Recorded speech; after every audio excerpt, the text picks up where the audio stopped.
We approach the 3 o'clock hour, 1 hour now, scheduled from 1 hour from now, the Charlie Kirk Remembrance Day, where President Trump is to posthumously award the Turning Point USA founder and president with the Presidential Medal of Freedom, as we are joined by a dear friend of this network, Jim Pfaff, president of the Conservative Caucus. And thank you for your patience, sir, as President Trump again showcasing that he can really stand at the forefront, about to have lunch with the Argentinian delegation, including President Milei. But why not answer a few questions from reporters in the White House poll?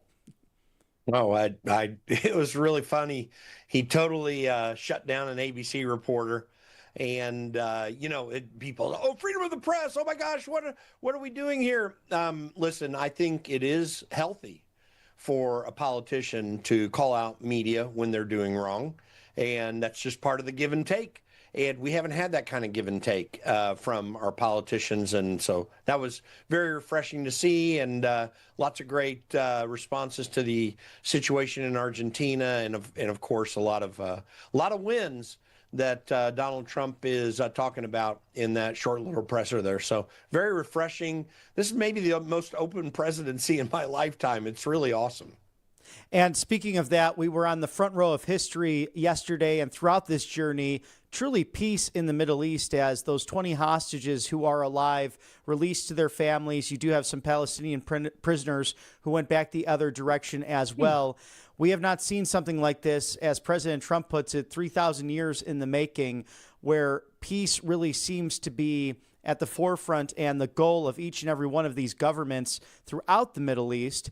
Where do you see it now going? Because now there's inspection crews also searching for the bodies of the remains of 28 other hostages from Hamas. Now this potential governing board comes in from a UN perspective, from a global perspective, and in turn, the next goal in this to demilitarize Hamas, but they seem rather hesitant regarding it. Where do you see the next few steps going in the coming weeks? Well, I think it is going to be interesting to see how this plays out. I don't trust the UN as far as I can throw them, but we have a political situation as well where Donald Trump is dominating this process because he's utilizing his position as president of the United States in an effective way. He's using the fact that he really was the main negotiator at the end of the day. Of course, there are a lot of negotiations that happen outside of him, but he's gotten a very effective team that did a lot of great things. And he set the stage for this in his first administration with the Abraham Accords, which built trust and built cooperation amongst many of the Arab nations, Islamic nations in the Middle East region. So that makes for a lot of positive, or at least this positive outcome to come about. It will be sustained in part in two ways. First of all, the aggressiveness of how this will be dealt with. Donald Trump made it very clear in this press conference that Hamas had better come in line if they don't want to disarm, if they don't want to come peacefully to this, that he made a veiled threat today that would be a very dangerous thing for them to do. He didn't say precisely what he would do, but he was willing to imply that it would be something very aggressive.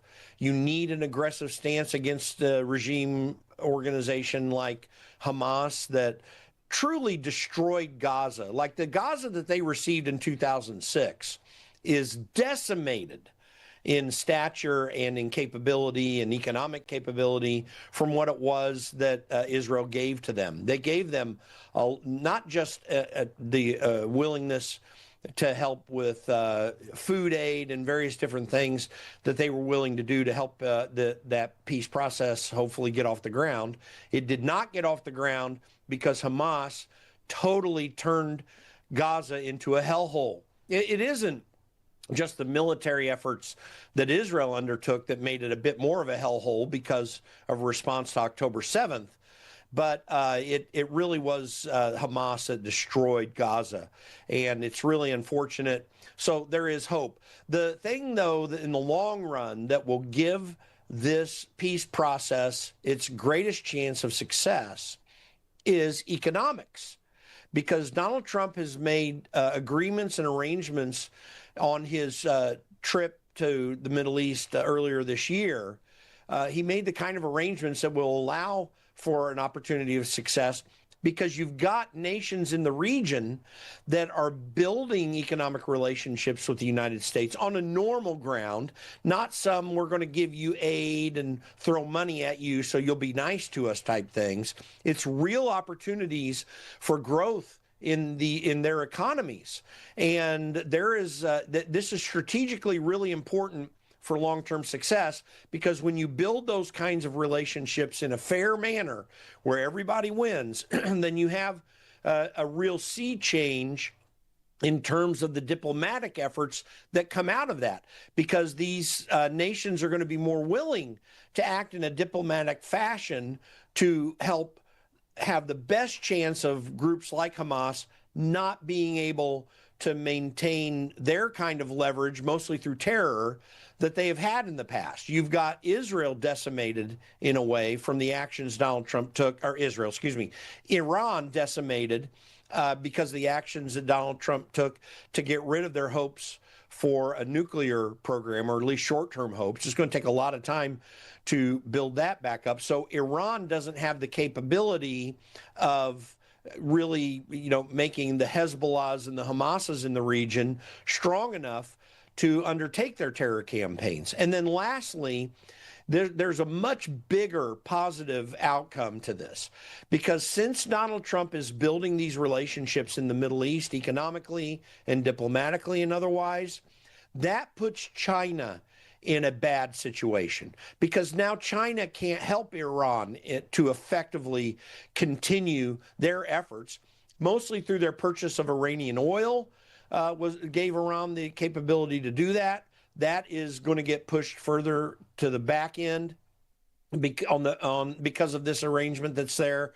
But now you've got Arab countries, most of whom are oil producing, are going to be inclined towards us rather than towards China, and it reduces China's efforts to make the region and keep the region unstable. So there's a whole lot of good potential here that can come out of it. Of course, we're still in a precarious phase where you need some further steps to come into play. Those seem to be playing out, but for the reasons I just described, I think you've got a real chance of that actually happening. And his threat to Hamas today, I guarantee you, is serious. I don't think he's going to put up with them backsliding out of this.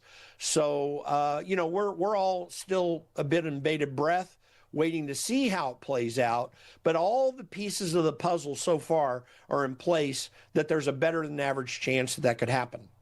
It's 4D chess with the peacemaker in chief, and really the art of the deal in real time. I think that's so true, Jim, that he's realigned global trade through tariffs and through actually offering an olive branch in a sense. And I remember in the first term, it was much like that with North Korea. Look at what you can have through capitalism, through free and truly fair trade and dialogue, instead of threatening people.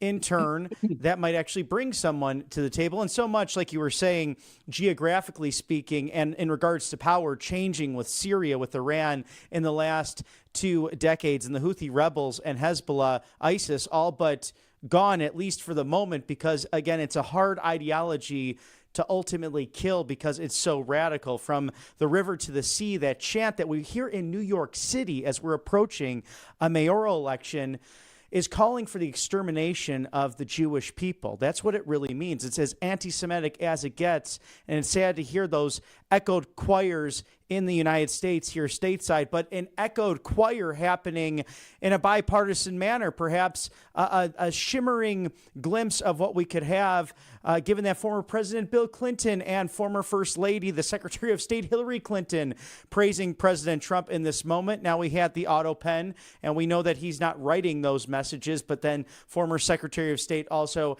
Anthony Blinken, somewhat taking credit for this, which I found relatively bizarre. But regardless, a moment of bipartisan consensus of peace in the Middle East. This was an extraordinary action, thanks to the leadership and fortitude of President Trump. Now, where do we go stateside when it comes to domestic politics and reopening the government? Will the Democrats, under the leadership of Chuck Schumer and Hakeem Jeffries, really come to this table and just pass a clean CR? Well, that could be possible. I mean, the fact that you don't offer going to a Middle East analogy and how it can come into here, you cannot offer an olive branch without having strength. I mean, to offer an olive branch implies that you are coming from a position of strength, and usually from overwhelming strength. The one who provides the peace is the one who has the power. Okay, that's that is the way proper governments work. When it comes here domestically, Donald Trump has the same power right now. He's standing firm. He's showing the Democrats that he will take action in the federal government that he is authorized to do, whether it comes to layoffs in federal employees, the elimination of certain programs that are non-essential programs. The 2019 budget agreement it gave him at least some wiggle room to work with. The Democrats are facing that as well. It's not just that he refuses rightly to reject their plans for this CR that would increase spending by, as is claimed, $1.5 trillion. I don't know what that actual number is, but it's probably somewhere close to that. But also the effective rescission of spending by getting rid of certain government employees and these non-essential programs.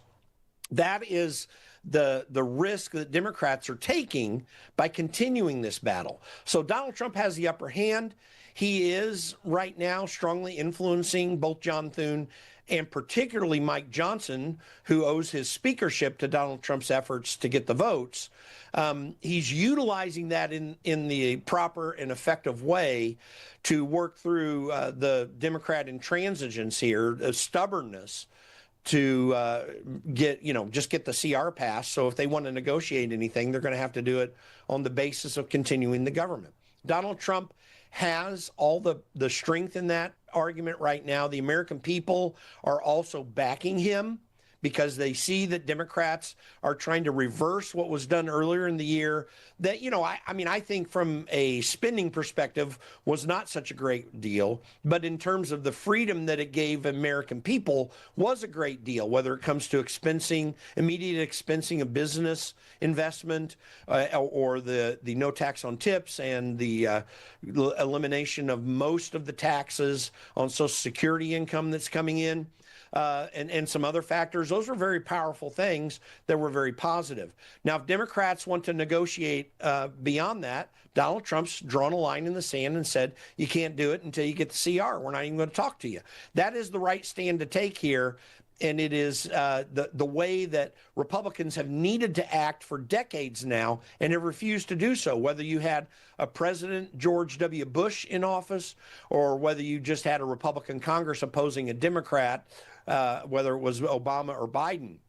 Republicans have been weak in their response to these sorts of negotiations. Donald Trump is providing the strength that can help us get on a better path, get out of this $37 trillion of debt that we're in right now, reverse that. That is a very powerful thing to do. We haven't seen this kind of Republican response to Democrat demands since the Gingrich years, right after the 94 when Republicans dramatically took control of Congress in the Clinton administration. Clinton had to bend because Republicans took strong stands, and it turned into something fantastic where we were actually running surpluses. Now, I'm not predicting immediate surpluses coming, but you have to take this kind of stand to get back in that direction. So what will happen after this? Well, I think this shutdown is going to continue because Democrats have remained stubborn. They show no signs of backing off of that stubbornness. And until they do, the government's going to stay shut down because of their determination to keep it shut down. Nothing's happening before October 18th because Democrats want to try to build momentum for these No Kings rallies that they claim are going to rise up on October 18th, particularly in D.C. Frankly, I have some questions right now how big they will be. There's a lot of dispiritedness on the left right now and in Democrat ranks because they're not winning the debate publicly. And they have to get a lot of people who are willing to back them to do it. They're dispirited right now. Your rank and file Democrat voter, they're not inspired by these No Kings protests. But Democrats know that Democrat leadership in Washington knows that they'd be in a world of hurt if they were to cave in right now with the base that would show up to something like that. They're going to try that effort, obviously. I think it's not going to be very successful after the big wins that Donald Trump is having. And so look for this thing to be extended, maybe even out fully to the 60, 61 days that will allow all these furloughs to turn into departures of government employees, as they should, by the way. We really need that right now. So, Donald Trump's got all the cards right now. Democrats don't have a joker to pull out of the stack to try to give themselves a good hand. And we'll see how it plays out, but I predict that it continues on and that Democrats right now are losing that debate.